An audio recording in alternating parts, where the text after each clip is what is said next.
Good morning everyone. তো তাকাতে পারছি না, এত মানে ঘুম চোখে। তো সকালবেলা উঠেছি ঘুম থেকে, এই জাস্ট এখন ওই 10টা মতন বাজে। উপর রোদ দেখতে পাচ্ছ, বুঝতেই পারছো। আর এসে দেখছি যে বাবা ইলিশ নিয়ে এসেছে, তারপরে আর কি নিয়ে এসেছে, কাতলা মাছ নিয়ে এসেছে। তো ওইগুলো সব এখন মা রান্না করছে, মায়ের পুজোও হয়ে গেছে। সকালে ব্রেকফাস্ট খেলাম, রুটি তরকারি আর জিলিপি আর মিষ্টি আর আম দিয়ে এখন ওই ইয়ে করছি, কি বলে, এই একটু ঘোরাঘুরি করছি। রান্না করছো মা? ইলিশ মাছের মাথা দিয়ে পুঁই শাকের ছাড়ছে। বুঝতে পেরেছো কি বলেছে? বলেছে তুমি ফার্স্ট হয়েছে বলে পিসি দিদা তোমাকে এই গিফটটা দিল, পছন্দ হয়েছে তো? তাহলে থ্যাংক ইউ বলে দাও। এবার এটা আমার দাও, খুলে দেবো। শুভ বলেছিল রাত্রেবেলা ইলিশ মাছের ঝোল খাবে, তাই রাত্রেবেলা ইলিশ মাছের ঝোল রাত্রেবেলার জন্য করে রেখেছে।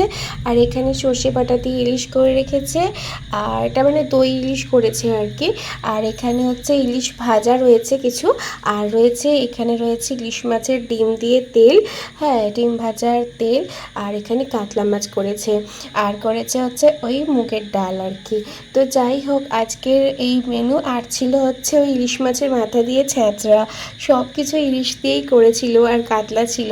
তো দেখো আমি এখানে একটু ঢালতে গেছিলাম, আর পাশ থেকে শুভ বদমাইশি করেছে জানো তো, এখন আমার সাথে এরকমভাবে খুনসুটি করে। কিন্তু ইলিশ মাছটা ভীষণ ভালো লেগেছিল খেতে জানো তো। আর যে কদিন ছিলাম শুধু বাবাকে বলেছিলাম যে ইলিশ মাছই খাবো, কারণ এই সময়টা আমি আর শুভ দুজনে ইলিশ ছাড়া চিন্তা ভাবনাই করতে পারি না। তো যাই হোক, আর এখন বাড়ি চলে যাচ্ছি, মানে এটা পরের দিনের ক্লিপ আর কি। বাড়ি চলে যাচ্ছি, তো সেই জন্য বাবা সি অফ করতে এসেছে। আর হচ্ছে এই ও ফার্স্ট হয়েছে বলে এই ডলটা ওকে বাবা গিফট করেছিল। তো যাই হোক, আজকে মানে সকালবেলা থেকে ভীষণ আনন্দে ছিলাম। আজকে সকালেও ইলিশ মাছ খেয়েছি, তো শুধু আমার বাড়িতে শুধু ইলিশ উৎসব লেগেছিল দুদিন ধরে। তো যাই হোক, আর এখন এক মাস কষ্ট মন খারাপ নিয়ে যাচ্ছি। তো স্টার্ট দিয়ে দিয়েছে গাড়ি, অলরেডি বাঘা যতীন ক্রস করে গেছি, মানে রানীকুঠি হয়ে গেলে পরে আমাদের তাড়াতাড়ি হয়ে যায় আর কি। তো এখনও আকাশটা এরকম মেঘলা মেঘলা রয়েছে, মোটামুটি 6টা মতন বাজে। আর আমি শুভ আর মিষ্টি যাচ্ছি।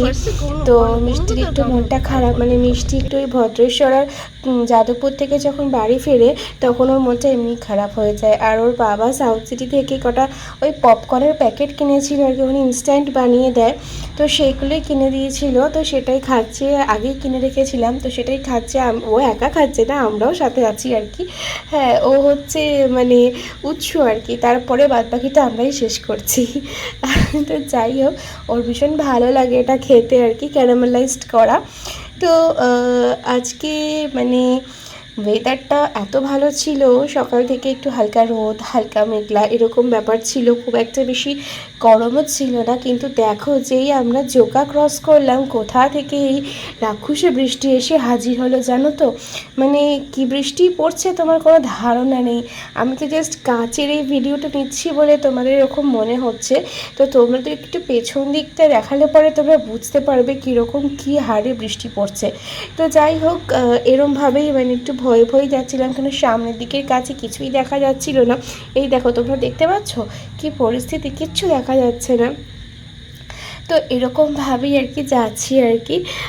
জানি না মধুসূদন কী করেন, তো আশা করি যা করবে ভালোই করবে আর কি। তো এইভাবে আস্তে আস্তে চলে গেলাম, মোটামুটি সরিষার কাছে গিয়ে বৃষ্টিটা থেমেছে। আর তারপরে পেট্রোল পাম্পে আমাদের কিছুক্ষণ দাঁড়াতে হলো, কেন কি ওই সিএনজি গ্যাসের গাড়ি, তো সেই জন্য গ্যাস ভরতে হচ্ছিল, তো ওই জন্য একটু আমাদের নেমে দাঁড়াতে হয়েছিল। তারপরে বাড়ি চলে এসেছিলাম।